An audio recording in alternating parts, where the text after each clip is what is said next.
We have Monica here today who will speak about surrender. She's completed her PhD degree in neuroimmunology from the University of Zurich in 2009. While working in this field, she realized that just the research sciences and pure sciences are not complete and whole enough to cure people. And there are many other facets to healing, like the mental and the emotional sides also of a person. This knowledge led her to read about this more and research into this, which brought her to the teachings of Sri Aurobindo and the Mother and the integral yoga that they talk about. She has battled cancer successfully and she now strives to bring this holistic, integral approach into every moment of our lives. She's a facilitator with Sakar now, that's the Sri Aurobindo Center of Advanced Research. Over to you, Monica. We'll have a discussion. She'll talk to us for about 45 minutes and then we will go into the Q&A. Please drop your questions. Thank you. Thank you, Sampati. Thank you, Deepa. Thank you, James. Thank you to the whole team of organizers and the staff. So today I would talk about surrender, and I would like to begin with how surrender came to my life and how I practically experienced a little aspect of surrender, because otherwise without this practical experience, we have enough of theories all lying around in the books, scriptures, but unless we experience any little aspect of surrender in our own lives, this does not come true for us. And pain, suffering, and difficulties are those channels, if I can say, through which surrender wants to enter our lives again and again. But mostly as human beings, we, in order to find more pleasure and avoiding pain, we kind of, shoo it away. We lose chances and chances again to let surrender in our lives. So for me, it happened that in 2014, when I had given birth to my second little one child, after that, a bleeding kind of appeared in my urine. And I was very young then, 32 or 33.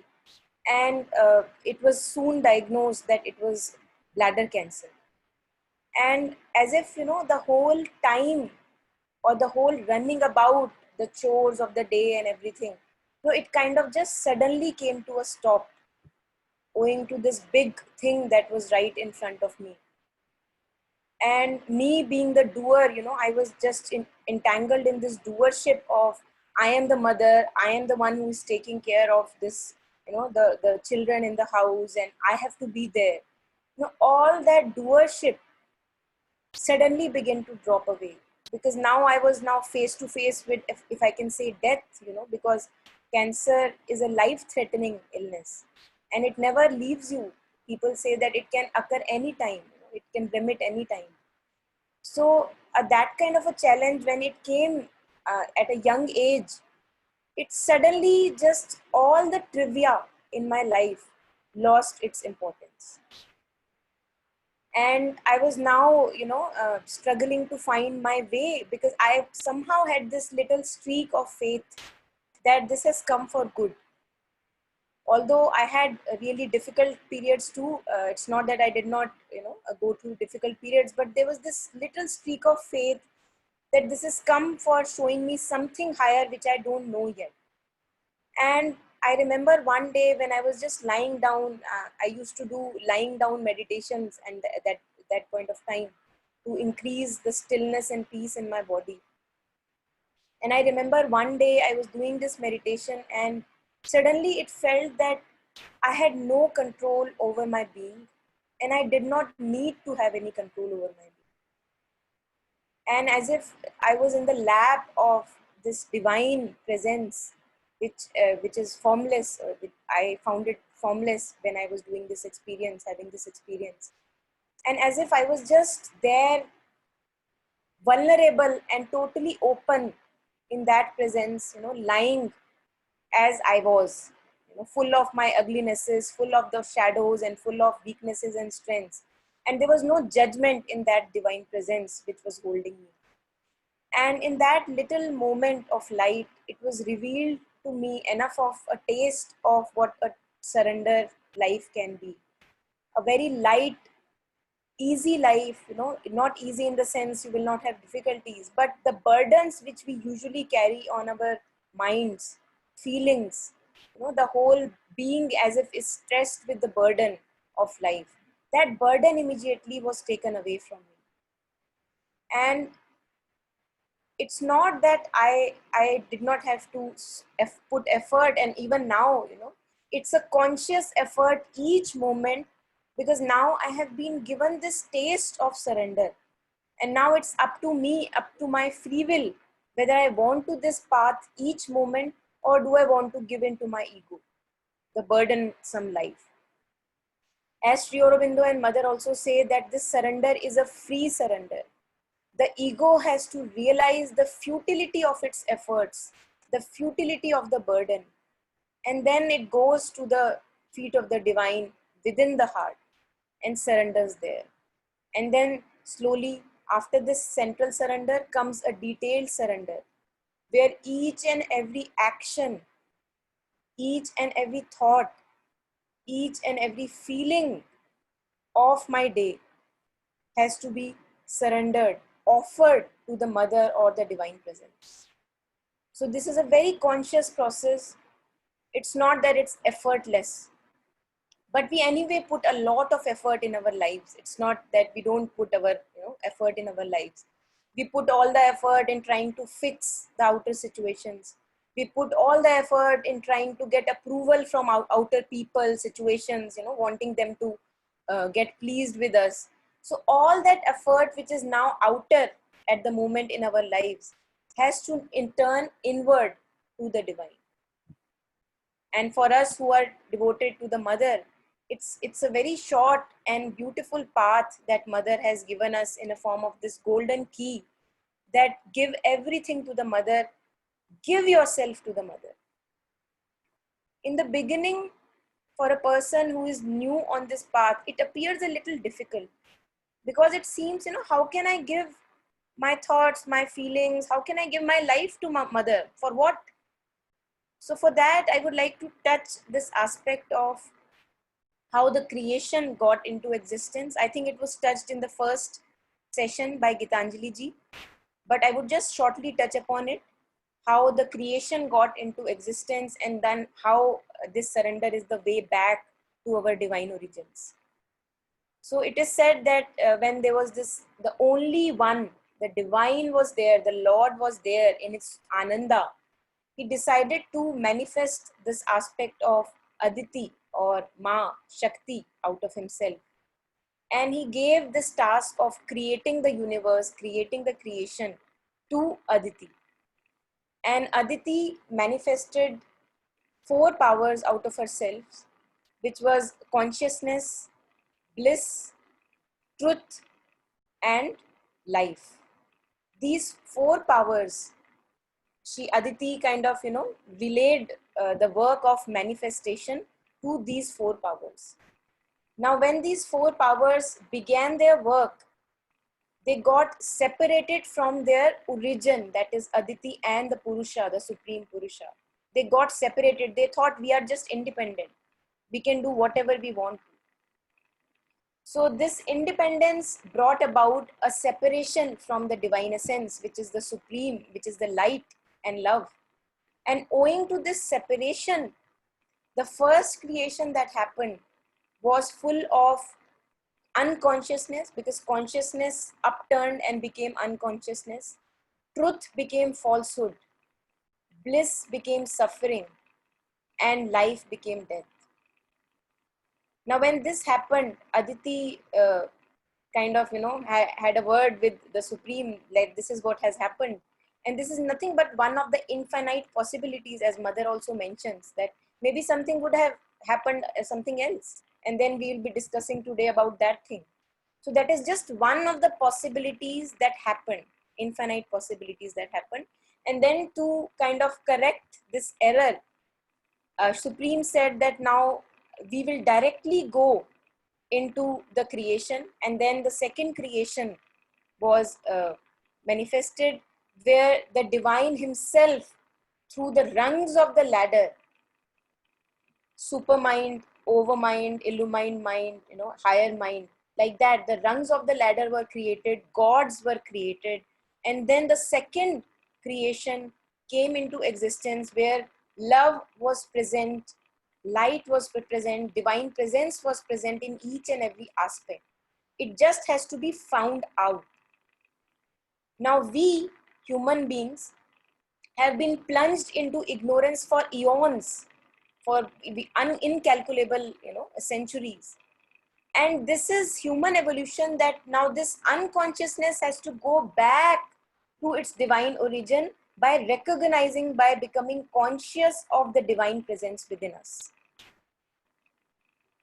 And when saints and mystics have said that, you have some treasure within you, find it out, they have been pointing all the time to this light of the divine present within us.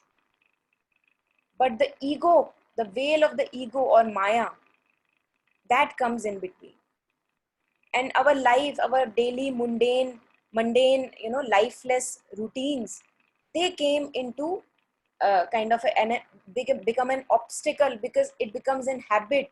I have been living such a life for 40 years. Now, how do I say that this life is a waste and there is something higher waiting for me? So the ego does not want to give up. And that is why the importance of a free surrender, a free will, because only when the ego realizes that, oh, I have been walking this path for 30, 40 years of my life, and it seems that I have been, I've been not on the right track. I think I need to find the right track. So you need to now prove all that past as maybe it was not completely your highest possibility. And that needs a lot of courage. That needs a warrior spirit, as was discussed in the yesterday's session as well. Kabir Sahib has said, a sadhak on this spiritual path is my warrior, because he has to take the sword and cut his head down and then offer it to the divine. So all my mental opinions, all my judgments about the world, about myself, have to just go down to ashes.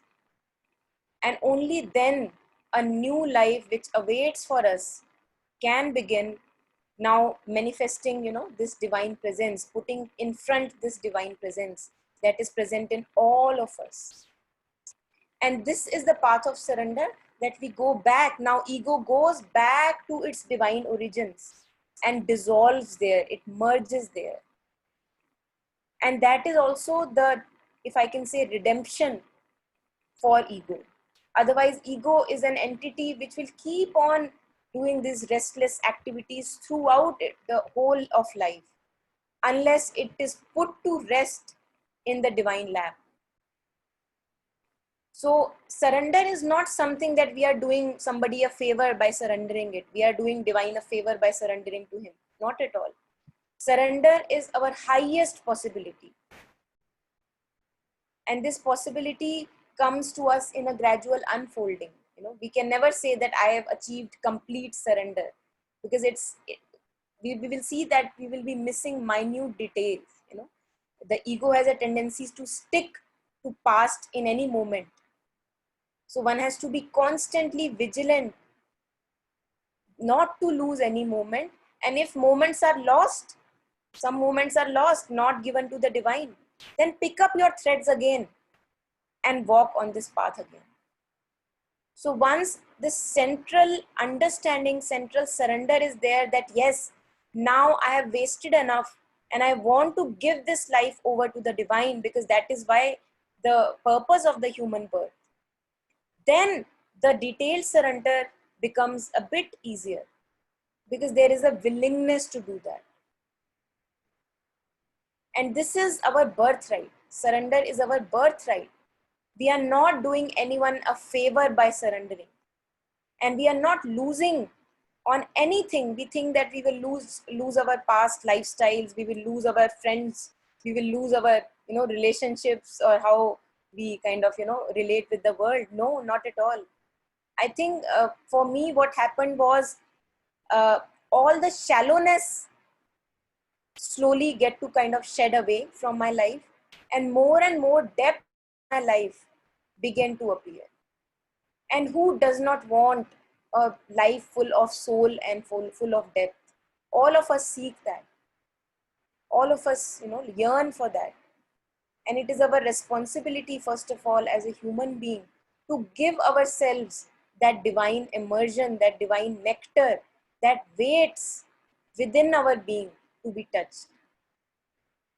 And there comes the importance, if I can say, of pain, of difficult challenges in life. Because otherwise our consciousness lies scattered all over. You say a word of praise to me and I'll be up in the air, right? But when pain comes, pain has this intensity that it turns us within. When we become hopeless from the outer situations, that no person is wanting to agree to you, you're not finding that approval that you want to seek from the outside world, then only we go inside in that hopelessness. So it looks like hopelessness outside, but it actually gives you the right direction to your life. And Mother also has this beautiful para on, if you are interested, you can look it up on the internet, or I can share later on the group, to know how to suffer. Mother shares this, whenever these difficult, dark periods overwhelm us, don't go outside for solutions. Go within the being, because in the depths of the heart, there shines this light which has to be found out if we are to live as divine human beings. And that is the very purpose of all the pain and all the suffering. And if we still fail to find that light within and to live it out, I think that would be just a waste of that beautiful light that waits for us to touch itself. So going further, yeah, Shantini ji is saying audio is not clear. Is anybody having problem with audio? Okay. So let me go ahead a little. It seems like these, we have a wall of divine essence within us. And I am this nail, the nail that goes in the wall. And all the pain and suffering and the slaps that we get from life, that is like a hammer. So they keep on, knocking on our head. The only purpose being they have to push ourselves, push that nail, which is myself, into the divine wall within the being. That is the sole purpose of the difficulties and the challenges. And if we look at this way, those of us who are here today and who have been able to utilize their difficulties and challenges and pain to use that intensity to go within and find that light, to connect with that inner guidance, I think those of us can relate how this face value can deceive, that pain is bad and we should not be having pain in life. So Mother says at this that we should not be asking for pain, divine, give me pain. Not at all, not like that. But when pain is there, use it for a higher purpose. And only when we get touch in to this divine essence within, this detailed surrender slowly becomes very easy. It becomes very possible, because now there is a part in me which is very willing to be a divine servant. It is very eager. The psychic being is very eager to give itself to the divine. And if we look our lives, even when we are surrendering to the divine presence, most of the time, if we look at our conversations, we see that we are asking and asking. We are just asking from the divine. Give me this kind of life, take away this pain from life, all maybe, make this person a little better. All the time asking and asking. But this surrender, which is a true surrender, it does not ask. Because it already has been granted the feet of the Lord. What more can it ask? It has already been given the maximum that is possible in this life. the feet of the Lord within. So what more can it ask for? And that is why the giving starts. That is why the process of giving yourself, the self-giving and the process of consecration, as Sampatji in the beginning shared, only after that it begins. When there is this knowing within my being that I don't need anything else to be joyous and to be contented, just the feet of the Lord are enough. And Mother is always there. The divine presence has never gone away. As Kabir says, दौड़त दौड़त दौड़िया जहां लगी मन की दौड़, दौड़ थके मन स्थिर बया तो वस्तु ठौर की ठौर. So Kabir says that mind went all around wanting to seek itself, complete itself. But when in the futility of its attempts, it kind of, slowed down. Then it realized that the thing that it was seeking, it never was anywhere else but here. It's only this veil of ignorance that comes that, oh no, I can't feel divine presence. It's not there. The divine is not me. All these thoughts as if they form a big block of wall in front of us and the divine. So this is what we have to become slowly conscious of. So let me say a little, go ahead and share these beautiful 11 points with you, which Mother says are the first step. They are the first step towards this integral yoga or the world of sadhana. And the word of sadhana does not begin before we get in touch with our soul, this light within. So Mother has clearly indicated this beautiful 11 points, and all these points are not at all theory. They can be very well implemented and we can become more and more conscious of these 11 points. And then, the path becomes even more wide and full of light, the sunlit path. So if you allow me, I would like to take these 11 points shortly, because I think my life is based on these, and I would like to share these points, which may appear like a theory many a times, and I have shared this with many people, but in order to want more and more and more theory, we kind of negate these points, which are very simple ones. So Mother says, in this journey towards the soul, the light within, we have to follow these 11 points very easily. The first one is, mind is incapable of judging spiritual things. Abstain from mental opinion and reaction. Spiritual things are always hidden from eye. Now, if we look at our lives, we look each moment of our lives, how full of mental opinions and reactions are we? And this is what we have to become conscious of. The mind wants to judge each moment. The mind wants to, judge each moment based on its past experiences. That has to be completely avoided, according to the Mother, if we want to find this light within. The second point is, give up all the seeking for comfort, satisfaction, enjoyment, happiness.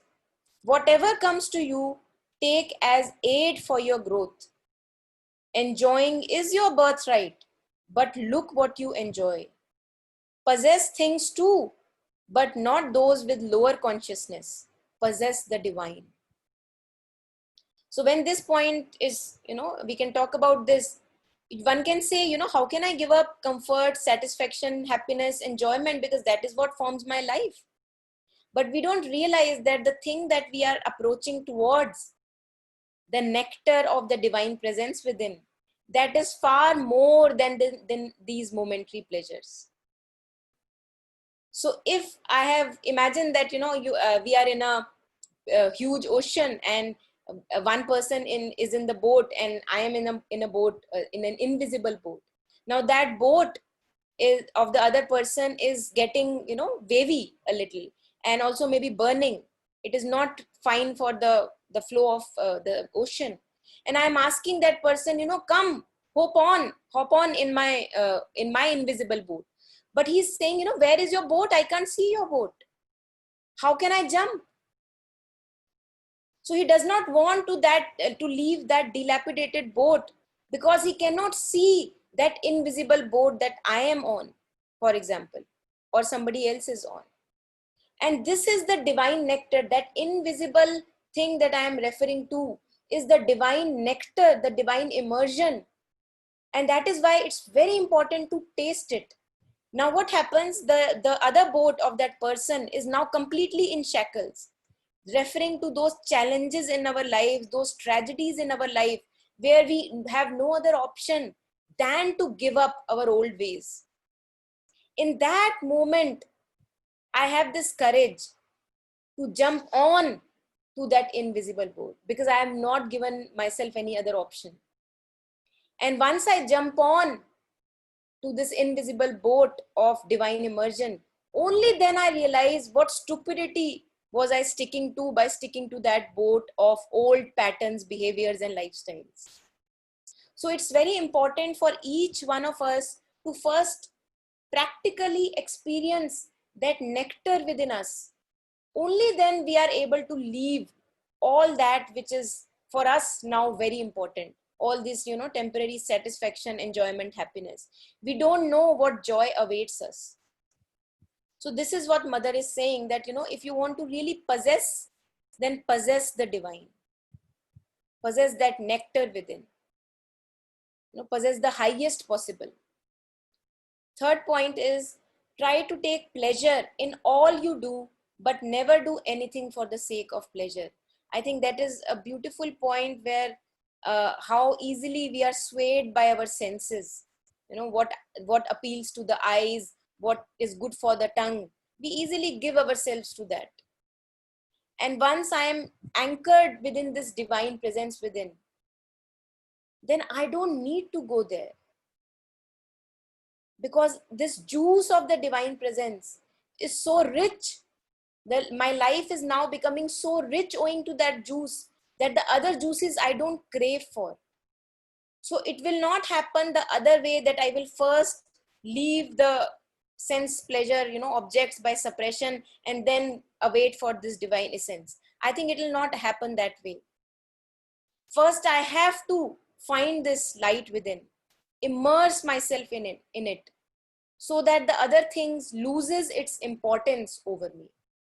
The other things become very trivial for me. I don't even bother about that at all. Number 4 is, never get excited, nervous, or agitated. Remain calm in all the circumstances. Realize what progress you still have to make, and take the steps towards it. So Mother is saying that no matter how challenging a situation may become, just, if one is rooted within the inner poise, then everything outside becomes a means for progress. Because if I have the feet of the Mother within my being, I'm sure in solid faith I'm anchored there, then whatever comes, I take it as a means to my progress. Okay, Mother, today what are you showing me? Where is the progress that needs to be made, Mother, today? As if you are in a constant communion with the divine. As Mother writes beautifully in her prayers and meditations, this communication with the divine, which she used to do, and which can be a beautiful means for us to develop this intimate relation with the divine presence within, to write to the divine, that I am faced with this and this today, Mother. Just revealing your confusions, revealing our doubts to the divine. And then some beautiful light, some beautiful bigger picture emerges automatically by sharing these things with the divine presence. It's a very simple procedure, does not ask of much, and it's full of beauty. And then we have a friend within all of us who is always 24/7, who is present to answer our doubts, to answer our, clarify our confusions, and to give us love throughout the time, throughout the hours, waking hours and sleeping hours.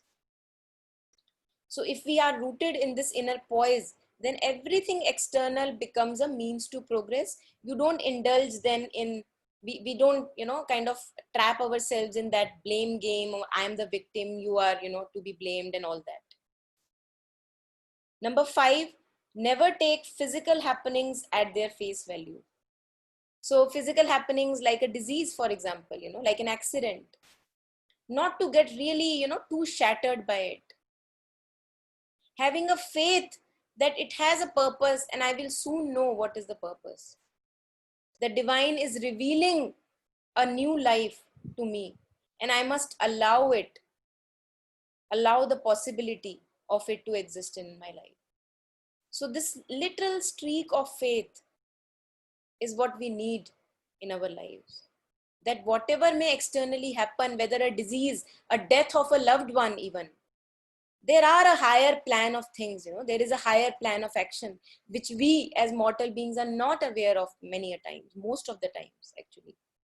So let that higher power work, let that higher manifestation manifest what it wants to manifest in our lives. Number 6 is never complain of the behavior of anyone unless you have the power to transform his nature. And if we look at our lives, we will see that how many times we indulge in this, which is not the way towards the soul within. If those of us who are really seeking to unite with the soul and walk on this path of light, never complain of behavior of anyone. I think this will save us of so much of energy. If we see, 50-60% of our time may go in that in a day, what that other person did to me, he did not behave in a good manner, I behaved in a better manner, that like that, and all those, the trap of this garbage in which we get sunk into. So mother says that do not complain about anybody's behavior unless you have the power to transform.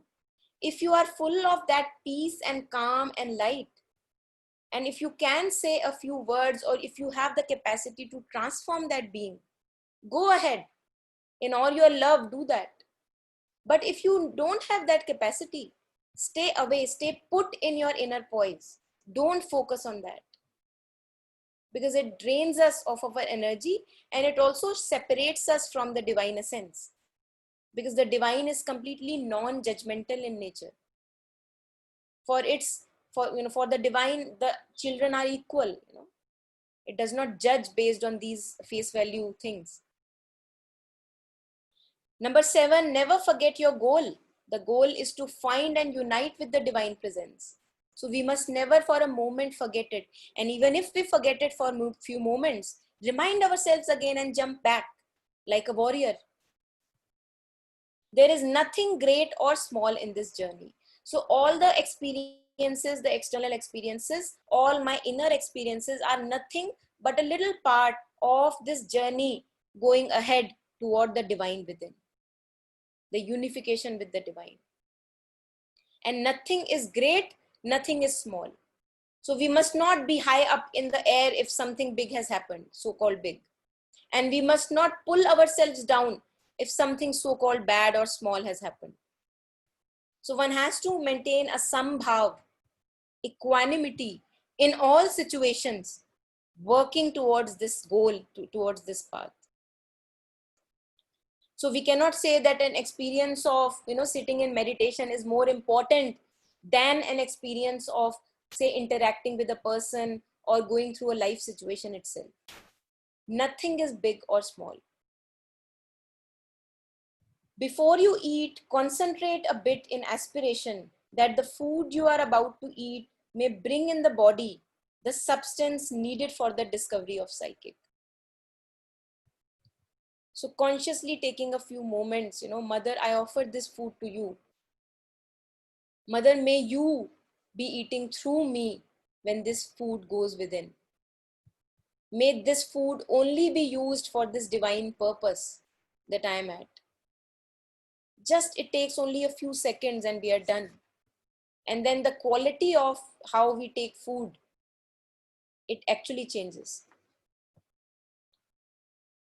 Number 9, before sleeping, pray that may sleep restore the nerves, brain, so that on waking one has renewed vigor for the path. And usually our sleeps are many a times very unconscious sleeps. We are so tired and drained, we just go to the bed and go away.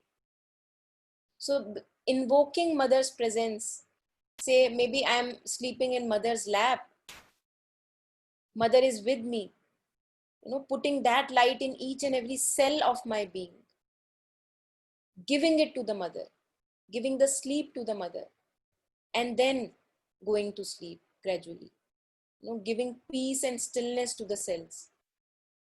So each and every waking and sleeping moment becomes a path of sadhana towards this light that we want to go within. Before action, number 10, before action, may this action not hinder, may this action only help in the path of great discovery. So each and every action, we must be conscious if, I don't have this any hidden agenda out of this action in my life. Because the ego always has a hidden agenda. So, but if I am aware with the focus of my attention, that I don't want to be dual in this action. I don't want to say something else but mean something else. I want to offer it to the mother. May mother know, mother knows what is the best to come out of this experience or the action. Offering it to the mother, and may it happen for the best of everybody around. And again, we will slip many a times, but we have to remind ourselves and get ourselves back on the path, no matter how many times we slip. The last point, let me take the last point. When you speak, before words come out of mouth, allow only those which are absolutely necessary, those which take you ahead on this path of discovery. So mother says that, many a times, if we are observant enough to our lives, and if we see what we speak, many a times those words are not even necessary. They spill more poison than spilling out love. And we must keep that poison within the being, just like the Shiva, the Lord Shiva. He keeps the poison in the throat. He does not spill it out. And we otherwise, we feel that we are so religious and we go to the temples and visit temples. If we really want to be religious and truly spiritual, we have to contain this poison of ego within ourselves. And through an understanding, through knowing, spill only that love out, which is coming from a neutrality and equanimity. And not just, blabbering ourselves out in front of others. So if we cannot do any good, at least not doing any harm to others. With that, I think I have 5 minutes left. And I would like to take a little bhajan from Kabir, which is that lyrics are, Guru sam data koi nahi. There is no giver than the Guru, than the Lord. And the lyrics are like that, Jag mangan hara, Guru sam data koi nahi. Everybody keeps on asking and asking and asking. Even Raja, kings ask, even the beggars ask. But the only giver is the divine. So let me just sing out this bhajan for you a little. I don't have any instruments today, so pardon me for that. दाता नदियां एक समझी रे, हेरे रे सबका हूँ को दे, जिसके जैसा कुंभ हो वैसा ही भर ले,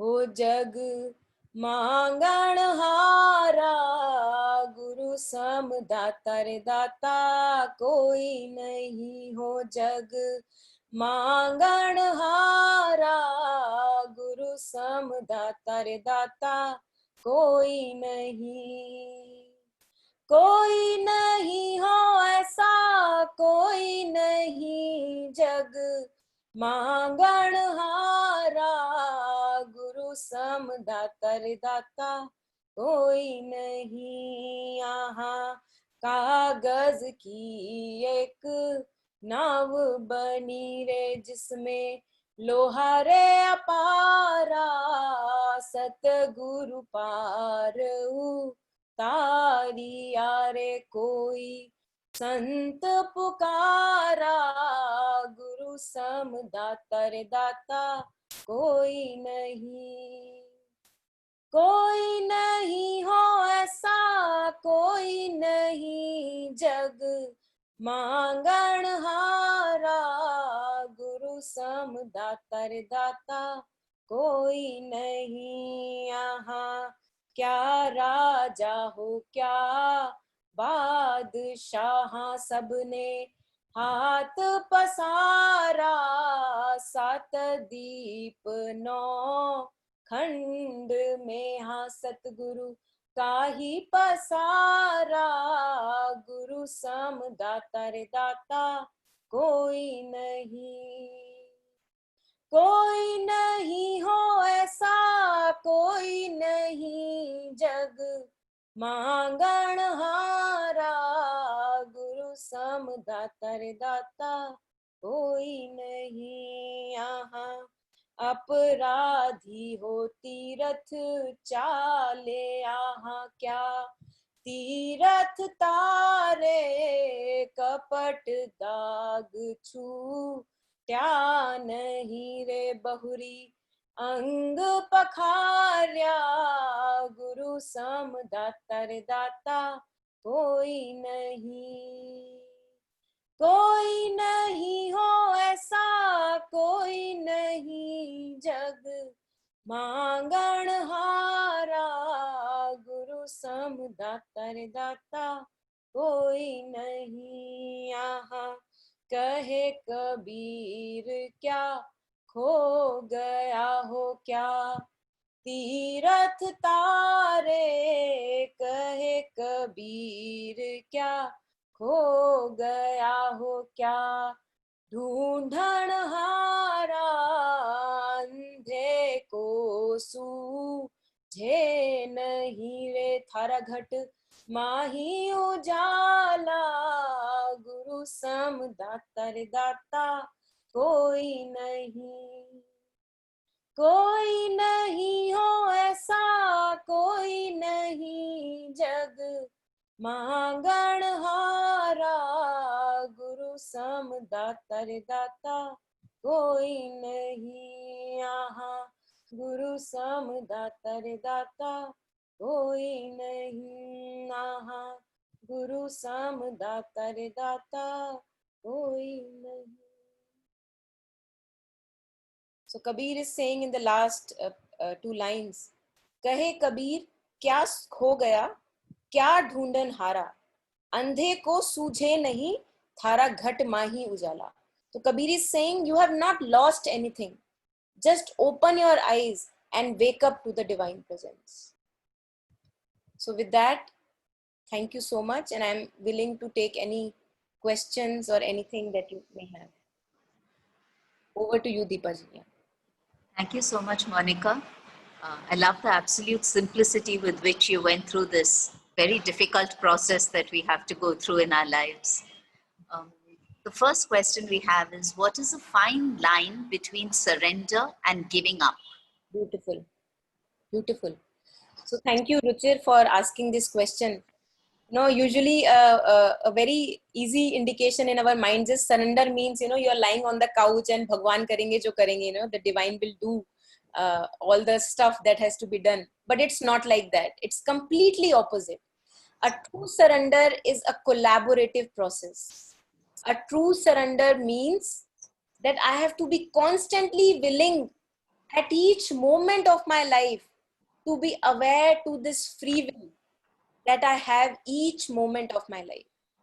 And the free will tells me whether I want to give it over to the divine and let the higher music flow, or do I want to keep following the old pattern of the ego and follow that, which is easier.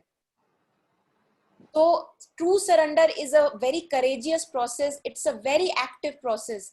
It's not a process of passivity at all. It requires my taking up sword in my hand and cutting off my head at each moment.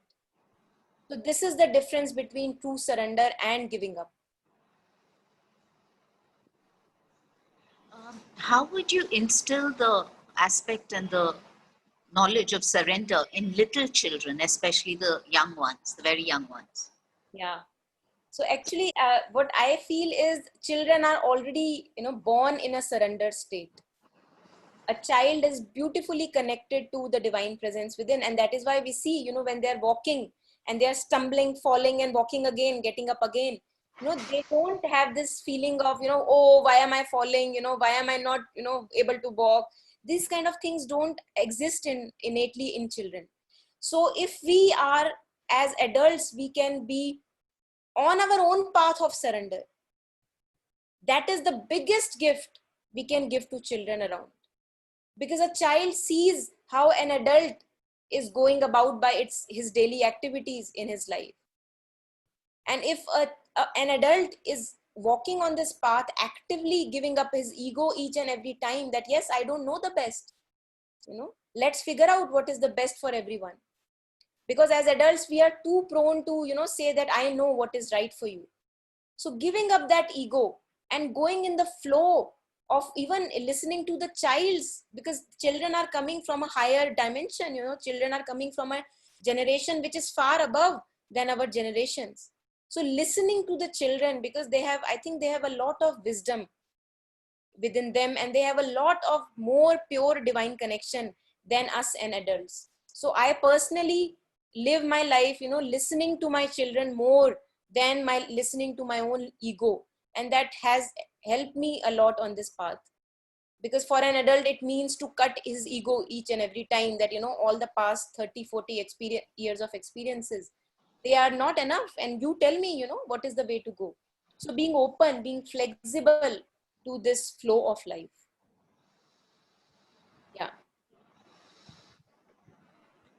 So, Could you tell us the difference between surrender and consecration?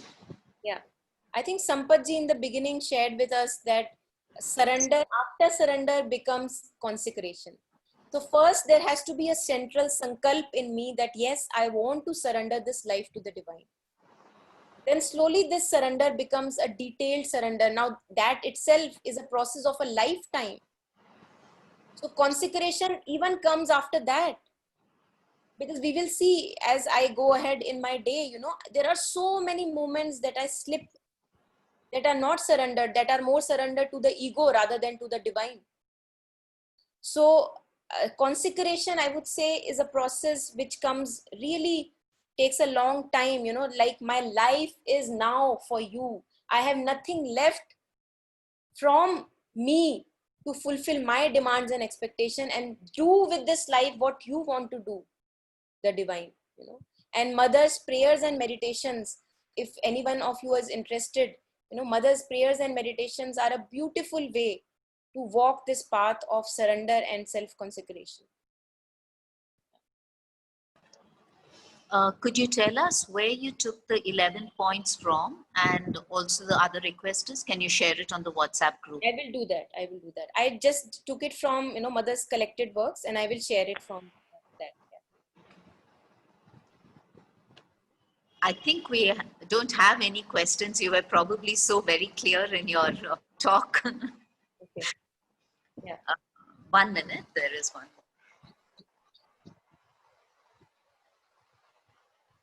Why should we call ourselves a warrior for peace?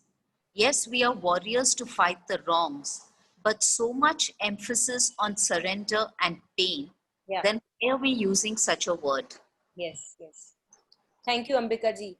So I'm not saying that we have to, now put up a new hat of warrior ego. Not at all, far away from that. But, when we begin to explain it, for example, Kabir in his Dohas says that it actually needs courage to walk this path of surrender. Why? Because the ego is not ready to give up itself. So that is why I used, the word warrior or courage or being brave enough to cut our own head. And that is the very reason even Kabir also uses this word, that it's not for weak. Mother has used this word that it's not for the weak to walk on this path of surrender.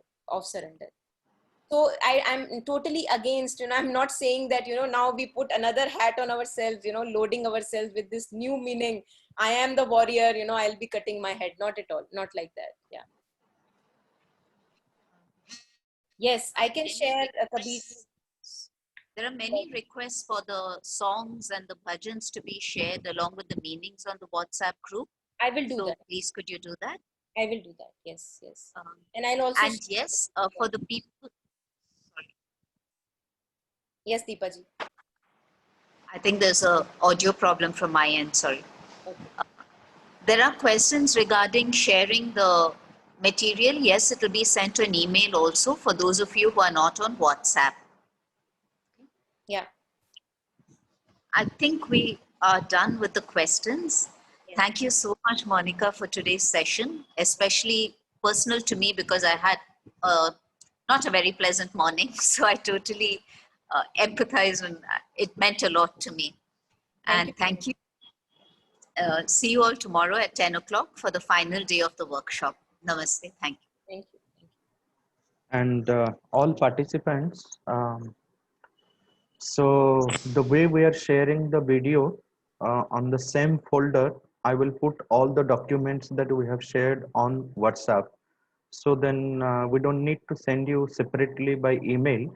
You can access all the files from the same folder where you are accessing the video. Just 1 minute, Monica. We will take a photo. Others, Pritu, James, can you switch on your video? Deepa, you have to remain unmoved. James, I think he's not there. Anyway, I'll confirm. 1 minute.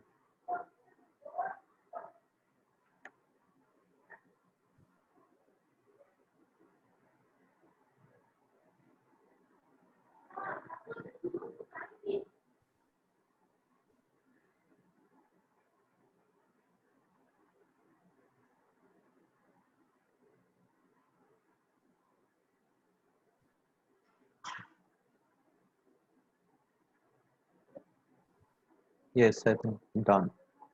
Thank you, Monica. Thank you. Thank you. Thank you, everyone. Thank you, Monica ji. Thank you.